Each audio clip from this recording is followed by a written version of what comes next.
हर खबर पर होगी आपकी पकड़। डाउनलोड कीजिए एबीपी लाइव ऐप। इस बीच बड़ी खबर जान लीजिए।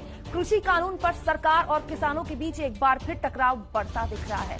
सरकार का लिखित प्रस्ताव खारिज करने के बाद किसानों ने देश भर में बड़े आंदोलन की चेतावनी दी है। सवाल ये कि सरकार किसानों को मनाए तो मनाए कैसे। शनिवार से दिल्ली की घेराबंदी बढ़ाने का ऐलान किसान कर चुके हैं। टोल टैक्स नहीं देकर हम विरोध का ऐलान करेंगे, ये किसानों ने कल ही कह दिया। हमारी पहले दिन से यही डिमांड है कि ये जो तीनों बिल थोपे गए इनको रद्द किया जाए। इससे कम कोई भी हमें स्वीकार नहीं होगा। आगे जितने दिल्ली के रास्ते रहते हैं उसको बंद कर देंगे, 1-2 दिन में सभी रास्ते बंद कर देंगे। कृषि कानून पर और बढ़ा केंद्र किसानों का टकराव। जिद पर अड़े किसान, खारिज किया सरकारी प्लान। और बढ़ेगा किसानों का दिल्ली दंगल। किसानों को अब कैसे मनाएगी सरकार। किसान आंदोलन के 14वें दिन नाराज किसानों को मनाने के लिए सरकार लिखित प्रस्ताव लेकर आई, लेकिन प्रस्ताव पाकर किसान और भड़क उठे। एक सिरे से सरकार के प्रस्ताव को किसान संगठनों ने खारिज कर दिया, उल्टा आंदोलन तेज करने की चेतावनी दे दी। गवर्नमेंट की तरफ से कुछ प्रपोजल आया था, जिस प्रपोजल्स को हमने पढ़ा पूरी तरह से इस मीटिंग में। प्रपोजल को पंजाब के संगठनों ने और देश के संगठनों ने पूरी तरह रद्द कर दिया और अपने संघर्ष को आगे बढ़ाने का आज नए फैसले लिए हैं। सरकार के 20 पन्नों के प्रस्ताव को तसल्ली बख्श पढ़ने के बाद भी किसानों ने खारिज कर दिया। प्रस्ताव के जरिए सरकार ने किसानों की आपत्ति दूर करने की कोशिश की थी।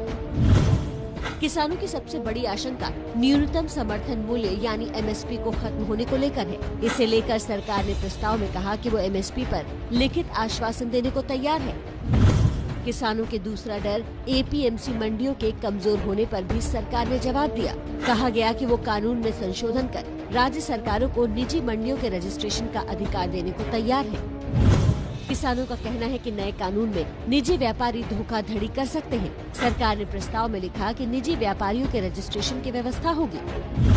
नए कानून में विवाद की स्थिति में सिविल कोर्ट जाने की व्यवस्था नहीं है। सरकार ने कहा कि किसानों को इसका विकल्प भी दिया जाएगा। किसानों का ये भी कहना था कि उद्योगपति उनकी जमीन पर कब्जा कर लेंगे। सरकार ने प्रस्ताव में कहा किसान की जमीन पर खरीदार का कोई अधिकार नहीं होगा। किसानों को ये भी लगता है कि नए कानून में उनकी जमीन कुर्क हो सकती है। सरकार ने कहा कि वसूली के लिए जमीन की कुर्की नहीं हो सकेगी। किसानों को बिजली संशोधन विधेयक पर भी आपत्ति है। सरकार ने प्रस्ताव में लिखा किसानों के बिल भुगतान में कोई बदलाव नहीं होगा। पराली जलाने पर जुर्माने को लेकर भी सरकार ने भरोसा दिया कि इसका उचित समाधान किया जाएगा, लेकिन सरकार के इस प्रस्ताव को किसान संगठनों ने गोलमोल बताते हुए नकार दिया। प्रपोजल जो आया वो गोलमोल, इससे बहुत फायदा होगा, ये किया जाएगा, वो किया जाएगा, सौदरीकरण किया जाएगा, किसान की आय दूनी की जाएगी, ये सब किया जाएगा, पर कैसे किया जाएगा इसका कोई स्पष्ट उल्लेख नहीं है।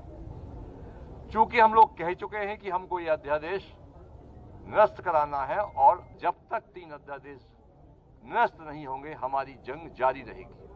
ये जो सरकार की ओर से प्रपोजल आई है, हम सब ने फैसला किया है, उसको देखा है, उसको हम पूरी तरह से रद्द करते हैं। अगर सरकार दोबारा कोई प्रपोजल भेजती है तो उसके बारे में विचार करेंगे। सरकार के प्रस्ताव खारिज होने के बाद केंद्रीय कृषि मंत्री नरेंद्र सिंह तोमर ने गृह मंत्री अमित शाह से मुलाकात की। दोनों के बीच करीब 2.5 घंटे तक बैठक चली। इस बैठक में रेल मंत्री पीयूष गोयल भी मौजूद रहे। बैठक में प्रस्ताव के नामंजूर होने की स्थिति पर चर्चा की गई। हालांकि बैठक में इस बात पर फैसला नहीं हो पाया कि सरकार अब दोबारा किसानों को प्रस्ताव भेजेगी या नहीं। वैसे अब तक सरकार का रुख यही रहा है कि वो कानून में किसानों के मुताबिक बदलाव को तैयार है, लेकिन कानून रद्द करना रास्ता नहीं है। कोई लेजिटिमेट मांग है, उनकी कोई आशंका है, उसको दूर करने के लिए हमें कुछ और करना है तो हम बिल्कुल करने को तैयार हैं। ये तो बार बार स्पष्ट किया गया है। लेकिन अगर ये कहा जाए कि तीनों कानून को समाप्त करोगे तभी कुछ होगा, तो मेरे ख्याल में इससे हम उचित नहीं मान सकते। ऐसे में किसान संगठनों ने पहले ही साफ कर दिया था कि वो कृषि कानून के रद्द करने के अलावा किसी मांग को नहीं मानेंगे। उन्होंने कहा कि देखिए गलती हुई है और गलती हुई है तो हम मिल बांट के आपस में इसका सुधार कर सकते। हम लोगों ने फिर भी मना किया और साफ कह दिया कि हमारी डेडलाइन है एकदम 3 अध्यादेश पूरी तरह निरस्त हो और एमएसपी पर क्रय करने की गारंटी का कानून बनाया जाए। सरकार का प्रस्ताव खारिज कर किसानों ने एक बार फिर साफ कर दिया है कि वो न झुकने के लिए तैयार हैं, न पीछे हटने को।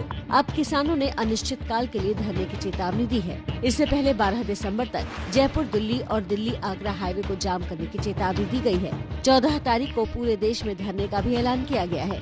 14 तारीख को पूरे देश में धरने प्रदर्शन किए जाएंगे। धरने के साथ साथ जो दिल्ली के इर्द गिर्द के प्रांत है, उत्तराखंड, यूपी, पंजाब, हरियाणा, मध्य प्रदेश, राजस्थान, ये एक दिन के लिए दिल्ली चलो की काल देते हुए धरने लगाएंगे। 12 तारीख को पूरे देश में टोल प्लाजा जो है उनको फ्री कर दिया जाएगा। दिल्ली हाईवे को 12 तारीख अल्टीमेटम है, उससे पहले भी हो सकता है। 12 से 12 तक तो वो जाम हो ही जाएगा। जियो यानी रिलायंस कंपनी के जो भी प्रोडक्ट एंड सर्विसेज हैं उनको बाइकाट किया जाएगा। जियो सिम के लिए काल दिया जाएगा उसका पोर्ट करवाने के लिए। एक तरफ किसानों के तेवर तल्ख है तो दूसरी ओर सरकार को अब भी उम्मीद है कि वो उन्हें मना लेगी। केंद्रीय मंत्री प्रकाश जावड़ेकर ने कहा कि अभी किसानों से अंतिम दौर की बातचीत हो रही है। अंतिम दौर की एक तरह से अगर बातचीत हो रही है या कोई निगोशिएशन हो रहा है या कुछ हो रहा है तो ये वर्क इन प्रोग्रेस माना जाता है और वर्क इन प्रोग्रेस की रनिंग कमेंट्री नहीं होती है। और सरकार संवेदनशील है, बहुत जिम्मेवारी से और किसानों की समस्या के हल होने के दिशा में क्या किया जा सकता है ये सरकार ने देखा है और इसलिए ये वर्क इन प्रोग्रेस है। लेकिन सवाल ये है कि हर गुजरते दिन के साथ किसानों का रुख पहले से ज्यादा सख्त होता जा रहा है। ऐसे में सरकार के पास क्या रास्ता बच जाता है? किसानों की मांग एमएसपी से शुरू होकर कानून रद्द करने तक पहुंची और अब कानून रद्द करने से आगे निकलते हुए एमएसपी पर कानून बनाने की बात तक पहुंच चुकी है। हालात बिगड़ते देख खुद गृह मंत्री अमित शाह ने कमान अपने हाथ में ले ली है। अब इंतजार है तो सरकार के अगले कदम का। देखिए, जो सरकार का किसानों के मोर्चा है सरकार के खिलाफ, वो विपक्ष के लिए कैसे मौका बन गया है।